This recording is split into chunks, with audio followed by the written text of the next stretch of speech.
She was 11 years old, and everything she owned in this world was zipped inside a black garbage bag on her lap. 7 homes, 7 goodbyes. 7 times a stranger told her, "This one is going to be different." It never was. But the man sitting down next to her that afternoon, he wasn't a stranger to that bag. He'd carried one just like it, 42 years ago. And what she was about to say in the next 60 seconds would break a billionaire in half. Stay with me, because you have never heard a story like this one. The bench was the kind nobody notices. Green paint peeling at the edges, one slat cracked down the middle, bolted to a concrete slab under a bus stop sign that hadn't seen a bus in 20 minutes. It sat on the shoulder of Route 9, halfway between the town of Ashford and the exit for the interstate, in that stretch of road where the strip malls run out and the trees take over. Zara Williams was sitting on the left side of it, her sneakers not quite touching the ground. She was 11 years old, small for her age, with hair her last foster mother had cornrowed too tight 2 weeks ago, and a face that had learned, somewhere between the 4th home and the 5th, how to hold perfectly still. On her lap, resting against the front of her faded gray hoodie, was a black plastic garbage bag. Not a duffel, not a suitcase, a garbage bag. The thick contractor kind, tied at the top with a knot her caseworker had made because Zara's fingers had been shaking too much to do it herself. Inside the bag was every single thing Zara Williams owned in the world. 2 pairs of jeans, 3 t-shirts, a church dress 2 sizes too small that she couldn't bring herself to throw away because a woman named Mrs. Freeman had bought it for her when she was 8, and Mrs. Freeman had been the one who let her stay the longest, 9 months and 11 days, before the cancer came back. A toothbrush in a Ziploc, a hairbrush missing 3 teeth, a composition notebook with a black and white marbled cover, mostly full of drawings, and a small silver bracelet, broken at the clasp, that had belonged to a mother she could no longer picture without closing her eyes very hard, and even then, only sometimes. That was it. That was Zara. She had been sitting on the bench for 47 minutes. The caseworker, a tired woman named Linda with a coffee stain on the cuff of her white blouse, had dropped her off there at 3:15. The next family, the 8th, lived 2 streets over, but they weren't ready to receive her until 4:30 because the wife had a dentist appointment. Linda had apologized. Linda had said, "Just stay right here, baby, okay? I'll be back in an hour and 15. You have your bag? You have your bag." And then Linda's phone had rung, and Linda had driven off, and the Nissan had made a rattling noise as it turned the corner, and then it was quiet. Zara didn't cry. Zara hadn't cried since the 5th home. She just held the bag tighter and watched a plastic grocery sack drift across the road in the September wind. And she practiced, in her head, the sentence she had learned to say when she met new foster parents. "Hi, my name is Zara. Thank you for having me. I don't eat pork." That last part wasn't even true anymore. She'd stopped keeping halal after the 3rd home because it made people uncomfortable. But it was the sentence she'd rehearsed at 7, and something about saying it still made her feel like she was the same person she used to be. At 4:02, a black Bentley slowed down on the shoulder about 30 feet past her and stopped. Steam was rising, thin and pale, from a crack under the hood. The driver's door opened. The man who got out was tall, really tall, 6'4" maybe, and black, with skin the color of dark cedar and a beard that was almost entirely gray. He was wearing a suit that looked, even to an 11-year-old who had never seen the inside of a department store, like it cost more than a car. Charcoal, fitted, a pale gray shirt with no tie, top button undone. On his left wrist there was a watch that caught the late afternoon sun and threw a small circle of light onto the asphalt. He walked around to the front of the Bentley and lifted the hood. A larger cloud of steam came up. He said something Zara couldn't quite hear, but sounded like the word unbelievable, drawn out slow, and he pulled a phone from his inside pocket. He stood there for 2 full minutes on the phone, nodding, frowning, rubbing the back of his neck with the hand that wasn't holding the phone. Then he hung up, put the phone away, looked left down the road, looked right, and, with what seemed like the resignation of a man who had not sat on a public bench in a decade, walked over to the bus stop and sat down on the far right side of it, as far from Zara as the bench allowed. He didn't look at her. He looked at his watch, then at his phone, then at the sky. Zara looked at his shoes. They were the kind of shoes she'd only seen on TV. Brown, shined so hard you could see the clouds moving across them. For maybe 90 seconds, they did not speak. Then the man exhaled, a long, tired exhale, the kind grown-ups do when they've been holding something in for a while. And, still not turning his head, he said quietly, mostly to himself, 45 minutes for a tow truck, on a Tuesday, in America. Zara didn't answer. He glanced over, saw her, seemed to remember he wasn't alone. His face softened slightly, the professional softening of a man used to shaking hands with strangers. "Sorry," he said. "Didn't mean to talk to myself out loud. Long day." Zara nodded, one small nod. He looked away again. Then, and this was the thing that surprised even him later when he told the story, the thing he could not explain even to his own lawyer. He looked at the black garbage bag on her lap. He looked at it for a long time.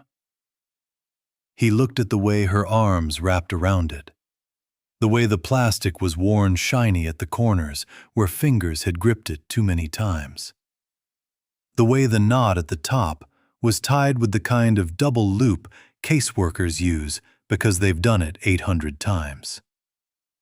And Marcus Hale. Marcus Hale, 42 years removed from that bag, self-made billionaire, founder of Halcyon Logistics, whose face had been on the cover of Forbes in April, whose net worth that morning was $1.6 billion. Marcus Hale felt something inside his chest, something he had not felt in so long he did not recognize it at first, tilt sideways and come loose. He knew that bag. He had been that bag. He didn't say anything for another minute. His mouth opened once, closed. He looked down the road. He rubbed the back of his neck again. Then, very carefully, he asked, "How many?" Zara turned her head, just slightly, toward him. She didn't answer immediately. She had learned, over 7 placements, to be very careful about which questions she answered on the first ask.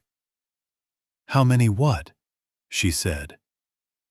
"Homes," Marcus said, still looking straight ahead. "How many homes are in that bag?" Zara looked down at her hands. 7, she said. Marcus nodded, slowly, like he was absorbing a stock report. "I stopped unpacking," she added, quietly. She didn't know why she added it. She hadn't said that out loud to anyone before. "After 5, you stop unpacking. Because if you unpack, it hurts more when they come back. Marcus Hale, who had negotiated a $200 million acquisition that morning without so much as a raised eyebrow, closed his eyes. For a long moment, he did not open them. When he did, the sky through the pine trees had turned the exact shade of orange he remembered from a bench outside a group home in Detroit in 1983. And his throat was doing something complicated. And he understood, in a way that felt less like a decision and more like a diagnosis, that the tow truck was going to arrive at some point in the next 40 minutes, and that he was not, under any circumstances, going to leave that bench before he had finished this conversation. He turned to face her properly. "My name's Marcus," he said. "Zara," said Zara. "Zara," he repeated. "That's a strong name. That means shining, doesn't it, in Arabic?" Zara blinked. Nobody had ever known that. Not one of the 7 families. Her third foster mother had called her Sarah for 4 months before Zara had corrected her. And even then it had been, "Zaira, actually, ma'am?" said very quietly at the dinner table. "Yeah," she said. "It does." Marcus nodded again. He looked at the garbage bag. He looked at the road. He looked back at her. "Zara," he said, "can I tell you a very short story while we wait for my truck?" Zara considered it. She had been told a lot of stories on a lot of benches by a lot of adults trying to be kind. Most of them were about God, or about how everything happens for a reason, and most of them she had learned to nod politely through. But something about the way he had said 7 without flinching, something about the way he had known about the unpacking, made her say, after a moment, "Okay." Marcus Hale took a breath. "When I was 10 years old," he said, "I sat on a bench a lot like this one, outside a Greyhound station in Detroit, with everything I owned in a black garbage bag on my lap. And I had been in 9 homes." Zara did not move. "9," he said again, softly, as if he needed to hear it too. "And I had stopped unpacking a long time before that." Marcus told her the story slowly. Not the version he told at charity dinners, the one with the arc, the redemption, the tidy line about the American dream. He told her the real one, or as much of the real one as an 11-year-old should hear. He told her that his mother had been 19 when she had him, and 23 when she'd gotten sick, and 24 when she died in a hospital in Detroit that smelled like bleach and boiled cabbage. He told her he'd gone to his aunt's for 6 months, and to his aunt's boyfriend's cousins for 4, and to a woman named Miss Ruthie for almost a year, until Miss Ruthie's landlord found out she was taking foster payments and evicted them both. He told her about the group home on Chalmers Street, where the older boys took your dinner if you didn't eat fast enough, and about the placement in Southfield, where the wife was kind, but the husband drank, and about the 6 weeks he spent in a car with a caseworker named Mr. Patterson, because there was no bed in the county for a 10-year-old black boy in February of 1983. And he told her about Mrs. Odell. Mrs. Odell had been a stranger, a white woman in her 60s who worked the night shift at the Greyhound station and who found him sleeping on the bench at 2 a.m., garbage bag under his head as a pillow, and who had not called the police and had not called the state, and had instead sat down next to him and asked him if he was hungry. He'd said no. He'd been taught to say no. She'd bought him a ham sandwich and a carton of milk anyway, and set them on the bench beside him, and sat there, not talking, not asking questions, not touching him, for an hour and 40 minutes, until his caseworker arrived at 4 a.m. to pick him up.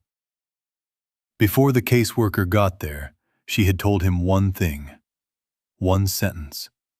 He had never forgotten it. She had said, "Whatever they tell you about yourself out there, baby, don't believe all of it. Most of what people say about you isn't about you. It's about them." Marcus repeated the sentence to Zara, on the bench, on Route 9, 42 years later. Word for word. Zara sat very still. Then, without looking at him, she reached up with the sleeve of her hoodie and wiped once, quickly, at her right eye, and then at her left. And then she went still again. "Did she keep you?" Zara asked. "Mrs. Odell?" Marcus shook his head. "No, sweetheart. She was just a lady at a bus station. I never saw her again." "Oh," Zara said. There was a long quiet. "But she stayed," Marcus said. "For an hour and 40 minutes on a bench she didn't have to sit on. And I remembered it every day for 42 years. Sometimes that's what saves you. Not the ones who take you home, the ones who stay." Zara turned this over in her head. Then, very quietly, she said something that Marcus Hale would repeat, later, to his lawyer, to his housekeeper, to a judge, and once, at 2 a.m., to his own reflection in the bathroom mirror of a house he had begun to feel like a stranger inside. She said, "Nobody's ever stayed with me for an hour and 40 minutes. Not sitting. Not without their phone." Marcus did not answer right away. He put his phone, the phone that had been buzzing in his pocket for the last 6 minutes with what he knew was his COO calling about a Frankfurt deal. He put his phone, face down, on the bench between them. And he said, "Then I'll be the first." The tow truck arrived at 4:51 p.m. The driver was a heavy-set man in a tiger's cap who honked twice and got out with a clipboard and looked, confused, from the Bentley to the bench, to the little girl, to the man in the suit. Marcus stood up. He walked over. He said something quiet to the driver. He came back. "I told him to wait," he said to Zara, sitting back down. "Your ride coming?" Zara looked at the road. 4:30, she said. She was supposed to be here at 4:30. Marcus nodded. "Then we wait." At 5:14, a beige Nissan turned the corner. Linda, the caseworker, was on the phone again, looking harried, apologizing before she'd even shut the car door. She saw Marcus first, saw the suit, saw the Bentley, saw the tow truck. And her face did something very complicated that involved both alarm and professional neutrality. "Ma'am," Marcus said, standing up. "May I have a word?" He stepped away with Linda for perhaps 4 minutes. Zara watched them from the bench. She saw Linda's face change 3 times. She saw Linda pull out her phone and dial a number and step further away. She saw Marcus hand Linda a business card. She saw Linda look at the card twice, once at his face, and once, briefly, over Linda's shoulder, at Zara. When Marcus came back to the bench, he crouched down so his eyes were level with hers. "Zara," he said, "you're going to go with Miss Linda today, to the family that's expecting you. Because that's how it works, and we don't get to skip steps, okay?" Zara nodded. She had known. "But," Marcus said, "I'm going to write you a letter. Miss Linda is going to give it to you. And in that letter, I'm going to tell you what I'm going to try to do. And it's going to take a long time, and there are going to be a lot of adults asking a lot of questions. And I can't promise you anything, because grown-ups who promise are the ones who lie. But I'm going to try. And whether it works or not, I am going to write you a letter every single week. Signed, dated. Whether you write back or not. And that way you'll know somebody stayed. Zara looked at him. For how long? She said. Marcus did not blink. For as long as it takes, he said. And then longer than that. Zara did not answer. She just nodded once, very small, and picked up her bag. At the Nissan, Linda opened the back door for her. Before Zara got in, she looked back once at the bench. Marcus Hale was still standing there. He raised his hand. She raised hers. Then the door closed, and the Nissan pulled away, and Marcus Hale stood on the shoulder of Route 9 next to a broken Bentley and a confused tow truck driver, and, for the first time since he'd been a boy of 10 in a bus station in Detroit, he cried, quietly, standing up, without covering his face. The tow truck driver, to his credit, pretended not to see. Act 3. The house that was too big. Marcus Hale's house sat on 11 acres in the hills outside of the city. 7 bedrooms, 9 bathrooms, a pool, a tennis court he had used exactly twice, a kitchen the size of most people's apartments. He had bought it 3 years ago from a hedge fund manager who was moving to Palm Beach, and he had bought it, if he was honest with himself, and he was rarely honest with himself, because a magazine photographer had told him a man of his stature needed a legacy home. There was no legacy in it. There were echoing hallways. There was a wine cellar he never opened. There was a home office he slept in more often than the master bedroom, on a leather sofa, with the news playing on mute.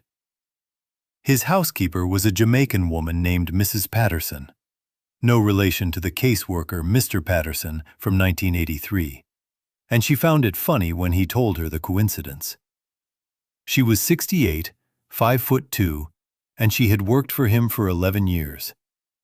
She was the only person in his life who called him Marcus instead of Mr. Hale, and the only person he permitted to do so. That night, Marcus came home at 8:14 p.m. Mrs. Patterson had left dinner in the warming drawer. Jerk chicken, rice and peas, plantain. He didn't touch it. He sat at his kitchen island with a glass of water and a legal pad, and he wrote a letter. Dear Zara, my name is Marcus Hale.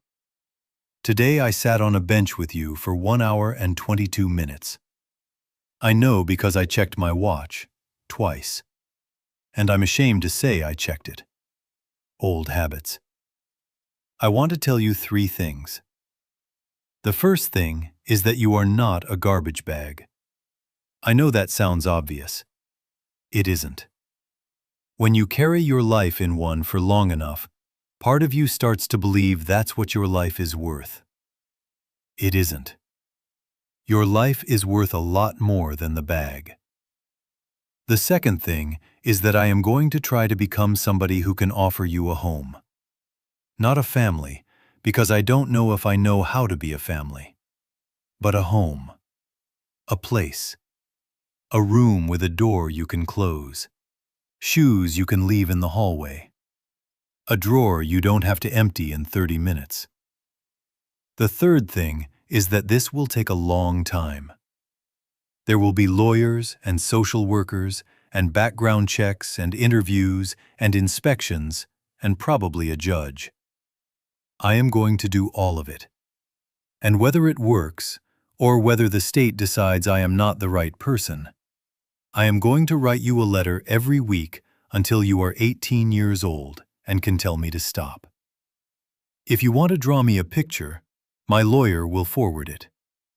You don't have to. Nothing is required of you. That is important. Nothing has ever been not required of you. And I would like this one thing, at least, to be free. Yours, Marcus. He read it back twice. He crossed out sweetheart in a line he had almost written and hadn't. He folded it into thirds.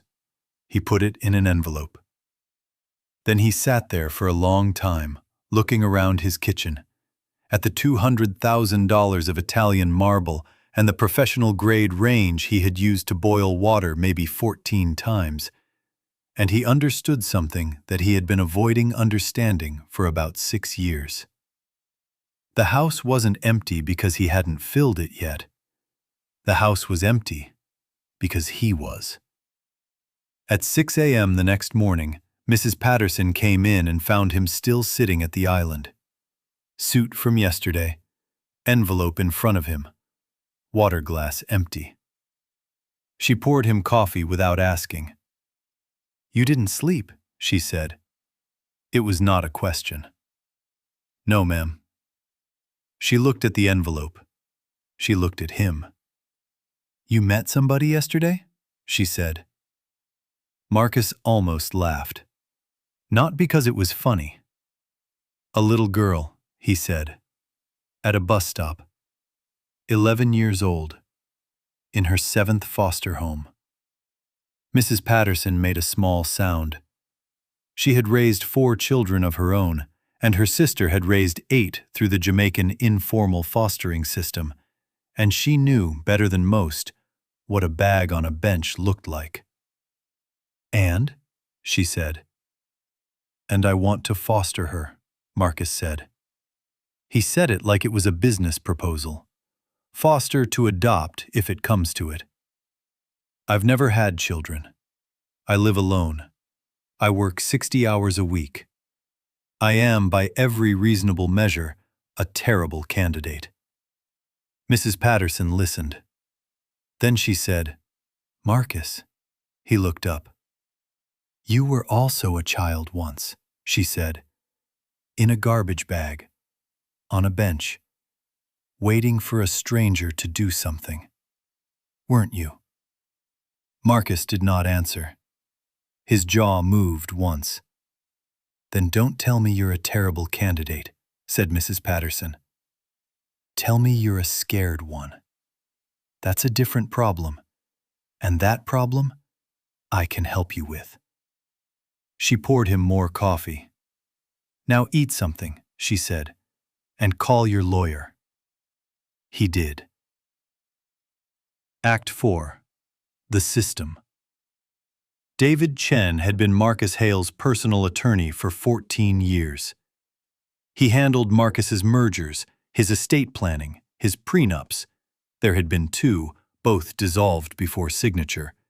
And once, a lawsuit from a rival CEO who had tried, unsuccessfully, to poach 3 of Marcus's engineers. David Chen had never, in 14 years, received a phone call from Marcus at 6:47 in the morning. "David," said Marcus, "I need you to find me the best family law attorney in the state. Foster to adopt specialty. I need her on retainer by noon." Silence on the line. "Marcus," said David, "are you okay?" "I'm fine." "Are you being blackmailed?" "No." "Is there a child you didn't tell me about?" Marcus laughed, for the first time in about 100 hours. "Not the way you mean, David, but yes. In a way, yes." There was a longer pause. "Okay," said David. "I'll call you back in an hour." The family law attorney's name was Angela Ruiz. She was 51 years old, had adopted 3 children out of foster care herself, and had, in 22 years of practice, never once taken a client purely for the fee. She sat across from Marcus that afternoon in his office on the 38th floor of the Halcyon building. She listened to him tell the story of the bench. She listened without interrupting. She did not smile. When he was done, she said, "Mr. Hale, I'm going to be very direct with you, because that is what this process is going to require. Are you willing to hear direct?" "Yes." "You are a single 49-year-old man with no children and no partner. You work 80 hours a week. Your public profile is high. The child you have identified is 11, black, female, and has been in 7 placements, meaning she has, almost certainly, complex trauma, likely attachment issues, and, statistically, at least one diagnosed or undiagnosed condition the state is going to want addressed. The court is going to look at you and ask, very reasonably, is this a midlife crisis? Is this a savior complex? Is this a tax strategy? Is this a publicity move? Marcus did not flinch. What do I tell them? Angela Ruiz looked at him for a long moment. You tell them the truth, she said, which I suspect is the only reason I'm considering taking this case. Which truth? That when you were 10 years old, you sat on the same bench she sat on yesterday, and that you have spent 39 years trying to build a life big enough to forget it, and that yesterday you found out you couldn't. Marcus was quiet. Yes, he said finally. That truth. Angela Ruiz opened her legal pad. Then we begin, she said. And I need you to understand something before we do. This is not a merger. You cannot outspend it. You cannot outwork it. The state does not care that you are worth $1.6 billion. In some ways, that will hurt you more than help you. What the state cares about is whether Zara Williams is safer, more stable, and more herself with you than she is anywhere else. And you are going to have to prove that not with a checkbook, but with a calendar. Months of it. Are you prepared for that? Marcus said, yes. Angela said, you're going to say yes a lot in the next 6 months.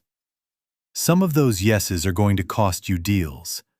Some of them are going to cost you sleep. One of them, at least, is going to cost you a piece of your pride you didn't know you still had. Are you prepared for that? Marcus said, yes. Angela wrote the date at the top of the legal pad. Then let's go, she said. The first month, Marcus filed a formal application to become a licensed foster parent through the state's Department of Children and Family Services. He completed a 30-hour pre-service training course, sitting in a fluorescent-lit conference room in a strip mall with 12 other prospective foster parents, most of them married couples in their 30s, several of whom recognized his face from Forbes, and one of whom asked, on the first day, if he was there for research. He submitted to a fingerprint-based FBI background check, a child abuse registry check in 3 states, a medical exam, a psychological evaluation, and a home study inspection that took a social worker named Mrs. Torres 4 separate visits to complete. He wrote 4 letters to Zara. All 4 were delivered by Angela's paralegal to Zara's caseworker, Linda, who, after the first one, read them, cried once, and began delivering them the same afternoon they arrived. Zara did not write back. Not the first month, not the second. Marcus wrote anyway, every Sunday night, same time, same pen. Dear Zara, this week I sat in a classroom with a lot of parents who are much more prepared than I am. I learned about something called trauma-informed parenting. I took notes. Some of it I didn't understand. I asked questions. The teacher was patient with me. She said the best foster parents are the ones who admit they don't know anything. So I think I will be a very good foster parent, at least by that measure. Dear Zara, I met with a psychologist this week. He asked me a lot of questions about my mother. I told him things I have never told anyone. It was not comfortable. It was necessary. I understand now that I have been running a company for 20 years and hiding from a bus station for 40. I am trying to stop running. Dear Zara, Mrs. Patterson is my housekeeper. She has worked for me for 11 years. This week I asked her, for the first time, about her own children. She has 4. Their names are Winston, Cadine, Simone, and Neville. I am ashamed I did not know this. I know it now. I will not forget it. Dear Zara, the home study visits are done. The social worker walked through every room in the house. She asked about smoke detectors, about medication storage, about the pool fence. She also asked if I had thought about which room would be yours. I hadn't. Not really. So this week I did. It is at the end of the second-floor hallway, on the east side, because you should get the morning light. It has its own bathroom. The door has a lock on the inside that only you will have the key to. I have not touched anything else in the room. It is empty. Because I think, if it happens, that you should choose what goes in it. Down to the walls. At the end of the second month, on a Sunday, an envelope arrived at Angela Ruiz's office, hand-addressed in the block-printed handwriting of a child. Inside was a single sheet of composition paper, folded into thirds. On it was a drawing, in pencil and blue ballpoint, of two people sitting on a bench. A tall man on the right, a small girl on the left. Between them, on the bench, a phone lying face down. At the bottom, in small, careful letters, I got your letters. All of them. Z. Angela sent Marcus a photo of the drawing at 4:12 p.m. Marcus was in a board meeting. 22 people around a table. Frankfurt on the speakerphone. He looked at the photo on his phone. He excused himself. He walked to his private office. He closed the door. He sat down on the floor.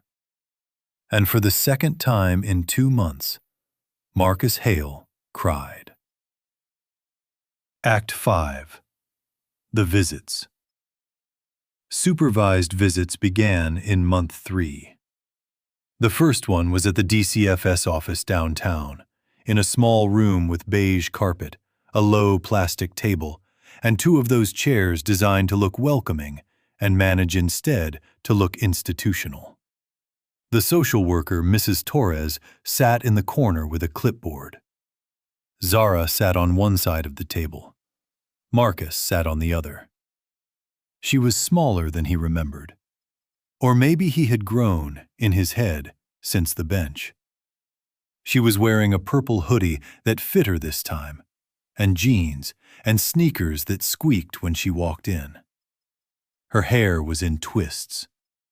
She was holding a spiral notebook, not the composition notebook, a new one. She sat down. She looked at the table. "Hi, Zara," Marcus said. "Hi," she said, to the table. Mrs. Torres said gently, "You have 30 minutes." Marcus put his hands flat on the table. He had thought, on the drive over, about the first thing he would say. He had rehearsed it, discarded it, rehearsed it again. What he said instead was, "I brought you something. Is that allowed?" This last part to Mrs. Torres. Mrs. Torres nodded. "If it's been logged." Marcus reached into the paper bag by his feet and slid a small object across the table. It was a pencil case. Not fancy. Canvas, the kind you could buy at Target. He'd bought it at Target. He had walked into a Target for the first time in 9 years to buy it, because Angela had told him very firmly, "Do not walk in there with anything monogrammed. Do not walk in there with anything from a boutique. Do not walk in there with anything that costs more than $20. Do you understand me, Marcus?" He had understood her. Inside the case were 12 pencils, a small sharpener, 3 erasers, and a set of colored pencils. 24 colors. Not 72. 24. Zara looked at the case. She opened it. She looked at the pencils. She closed it. "Thank you," she said. "To the table." They sat in silence for maybe 40 seconds. Then Zara, still to the table, said, "You wrote about the room." Marcus said, "Yes." "The one with the morning light?" "Yes."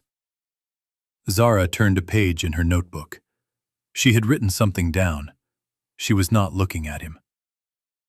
"Can I ask a question?" she said. "Any question." "If it doesn't work, the court and the papers and everything, what happens to the room?" Marcus considered this. "It stays empty," he said, "until you're 18. And then you can come and see it if you want." Zara made a small sound. Not a laugh, not a cry. Something in between. "That's a really long time to keep a room empty," she said. "It is," said Marcus. "But I have a lot of rooms, and I don't need that one." Zara looked up for the first time and looked at him. Her eyes were the same eyes from the bench. "Nobody's ever kept a room for me before," she said. "I know. Even when I was there, in the room. It was never for me. It was on loan. I know." Zara looked down again. "Okay," she said. That was the whole first visit. 28 minutes, most of them quiet. When Mrs. Torres walked Zara out, Zara stopped at the door. She turned back. "Marcus," she said. It was the first time she had used his name. "Yes?" "Next Saturday. Can you come again?" "Yes." "Okay." She left. Marcus sat in the beige room alone for 11 minutes after they left. Then he called Mrs. Patterson from the parking lot. "Mrs. P," he said, "I need help. I don't know how to buy sheets for an 11-year-old. Mrs. Patterson said calmly, "We'll go Saturday, after the visit." They went. He bought sheets. He did not buy furniture for the room. He wanted still for her to choose, but he bought sheets. Purple, because of the hoodie. He didn't know if that was a real reason. He bought them anyway. The visits continued. Weekly at first, then twice a week. Then, in month 5, a Saturday afternoon at the house, supervised, where Zara walked through the empty room at the end of the hallway, on the east side, with the morning light, and stood in the middle of it for a long time. She did not say anything. She walked to the window. She looked out. She turned around slowly. She looked at the door. She looked at Marcus, who was standing in the hallway, one step back from the doorway, giving her room. "There's a lock," she said, "on the inside." "Yes." "Only I have the key?"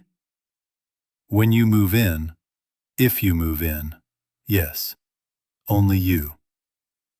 Zara nodded. "Okay," she said. She walked out of the room. She walked down the hall. She walked down the stairs, past the marble entryway, past the front door, out to the driveway where Mrs. Torres was waiting in her car with the engine running. She got in. She closed the door. Then she rolled the window down. "Marcus?" she said. "Yes, Zara." "For the walls. Not blue, not pink. Yellow. A soft one. Like the outside of a lemon before you cut it." Marcus wrote it down on the back of his hand with a pen he pulled from his pocket. "Lemon yellow. Got it." "Okay," said Zara. She rolled the window up. The car drove away. Mrs. Patterson, who had been watching from the front step, walked up next to Marcus. "Marcus," she said, "you need a painter." "Yes, ma'am." "And a bed." "Yes, ma'am." And, she said, you need to breathe, because you have not been breathing for 20 minutes. He hadn't realized. He breathed. Act 6. The courtroom. The hearing was on a Tuesday in early April. Family court in that county was on the 4th floor of a plain brick building downtown, in courtroom C, presided over by the Honorable Zara Williams, a black woman in her early 60s with silver-white locks pulled back into a low bun, and reading glasses she used mostly as a prop. Judge Williams had been on the bench for 19 years. She had approved thousands of placements. She had denied hundreds. She was, by reputation, exacting, humane, and impossible to charm. Marcus wore a charcoal suit. No tie. Angela had told him, no tie. Nothing that looks like a business. This is a family. Wear a family shirt. He had asked what a family shirt looked like. She had said, a shirt with a collar and no logo, that's all. Zara was not in the courtroom. Children her age often weren't, but her caseworker Linda was there. Mrs. Torres was there. Mrs. Rodriguez from DCFS was there. Angela was there. David Chen was there, in the 2nd row, silent. Mrs. Patterson was there, in the 3rd row, in her Sunday church suit. The proceedings took 2 hours and 20 minutes. The court reviewed the home study.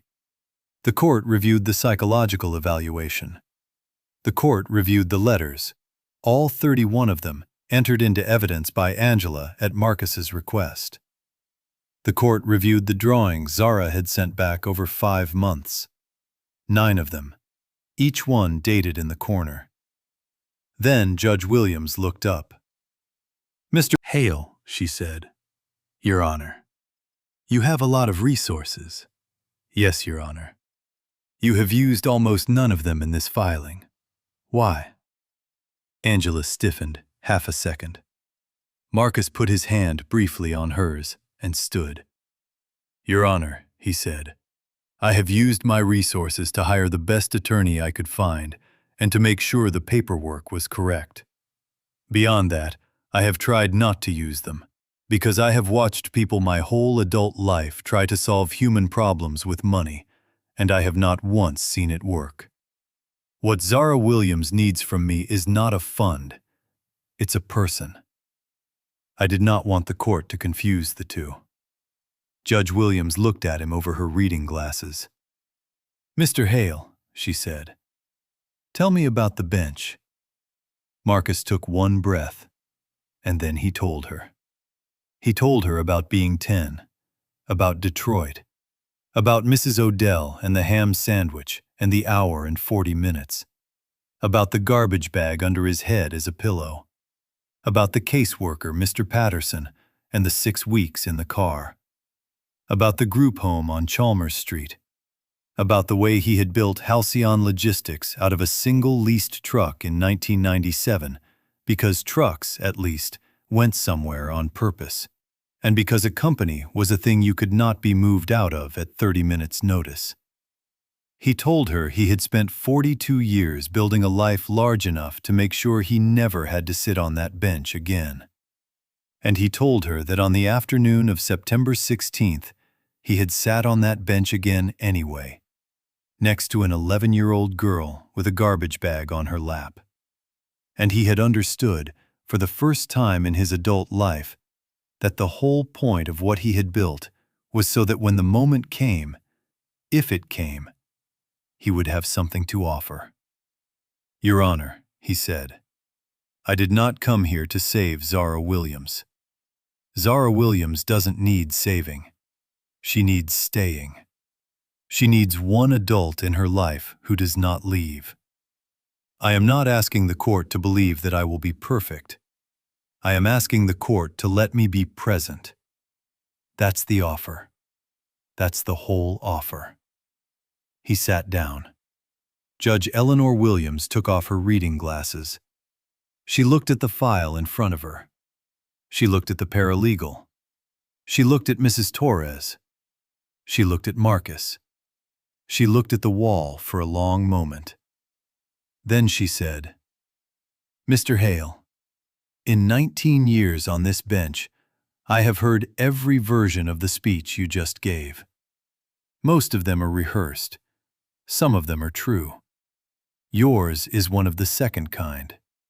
She put her glasses back on. "I am approving," she said, "the foster-to-adopt placement of the minor Zara Williams with Mr. Marcus Hale, effective immediately, subject to the standard 6-month supervisory period, with monthly check-ins by DCFS and quarterly reports to this court." Angela exhaled. "Mr. Hale," said Judge Williams. Marcus stood again. "Yes, Your Honor. This child has been waiting a very long time. Do not make her wait any longer. Do you understand me?"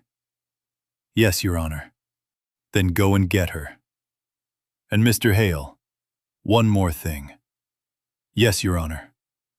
"The next time you meet a child on a bench with a garbage bag on her lap, you tell her, from me, that Judge Eleanor Williams sat on that bench once too, and that some of us made it off." The gavel came down. Act 7. The Homecoming. Marcus picked her up at the DCFS office the following Monday at 4 p.m. She was wearing the purple hoodie. She was standing by the front desk. Beside her, on the floor, was a black plastic garbage bag. Marcus saw it. He did not react. He walked up to her. He crouched down. "Hi, Zara."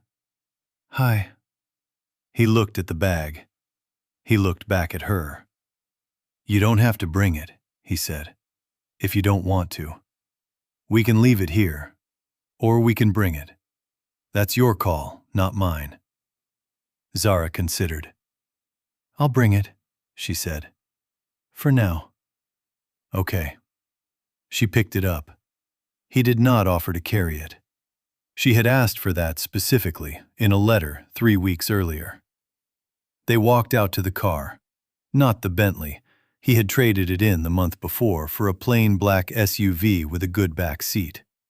And she got in the passenger side, front, because she had asked for that too. He buckled her seatbelt when she asked him to. Not before. They drove home mostly in silence. Halfway there, she said, "Marcus." "Yes." "The room. The lemon-yellow room." "Yes." "Is it done?" "It's done. But I didn't put anything else in it. Except the bed. And the sheets. Because I remembered you said no promises." Zara looked out the window for a while. Then she said, "Okay. Good." They pulled into the driveway at 4:47 p.m.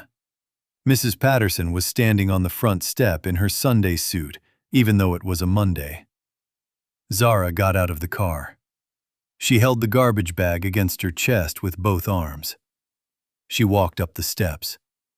Mrs. Patterson bent slightly at the waist, in the way older women do when they meet a child they have been waiting a long time to meet, and she said, softly, "Hello, Miss Zara. My name is Mrs. Patterson. I have been very much looking forward to meeting you." Zara nodded, one small nod. They walked inside. Zara stopped in the entryway. She looked up at the ceiling. She looked at the marble. She looked at the staircase. "Where's the room?" she said. "End of the hall, second floor, east side," said Marcus. "You want to go up on your own, or you want somebody with you?" Zara thought about it. "On my own, okay." She climbed the stairs, slowly, bag against her chest. She walked down the hallway. She stopped at the last door. She put her hand on the handle. She opened it. The walls were the soft yellow of the outside of a lemon before you cut it. There was a bed in the corner, made up with purple sheets. There was a window on the east side, and the late afternoon sun was coming through it at a low, tender angle. There was a small desk under the window with nothing on it. There was a chair. There was a closet with the door open, empty, hangers ready. There was a lock on the inside of the bedroom door. A small brass key was hanging from a loop of purple ribbon on the door handle. Zara stepped into the room. She set the garbage bag down on the floor. She stood there for a long time. Then, slowly, deliberately, in the fading yellow light of a Monday afternoon in April, in a room in a house on 11 acres in the hills outside of a city, an 11-year-old girl named Zara Williams, who had lived in 7 homes and stopped unpacking after the 5th, bent down, untied the knot at the top of the garbage bag, opened it, and, one item at a time, began to put her things away. She hung the 2 pairs of jeans in the closet. She folded the 3 t-shirts on the shelf. She hung the 2 small church dress at the end of the closet rod. She did not throw it away. She put the toothbrush in the bathroom. She put the hairbrush on the desk. She put the composition notebook, the one with the marbled cover, mostly full of drawings, on top of the desk, in the exact center. She put the small silver bracelet, broken at the clasp, next to the notebook. Then she picked up the empty garbage bag. She folded it into a small, careful square. She walked out of the room, down the hallway, down the stairs, into the kitchen, and dropped it, very quietly, into the trash can under the sink. Marcus Hale was standing at the kitchen island when she came in. He did not say anything. Neither did she. She walked back upstairs. At the top of the stairs, she paused. She turned. She looked down at him. "Marcus," she said. "Yes, Zara." "You stayed?" "Yes." "Okay." She went into her room. And, for the first time since the summer she was 5 years old, before her mother got sick, before the aunt and the cousin and the Miss Ruthie and the group home and the 6-week stretch in the caseworker's car and the 2nd, 3rd, 4th, 5th, 6th, and 7th placements, before she had learned that unpacking was a thing you paid for later, she closed the door. And she left it unlocked.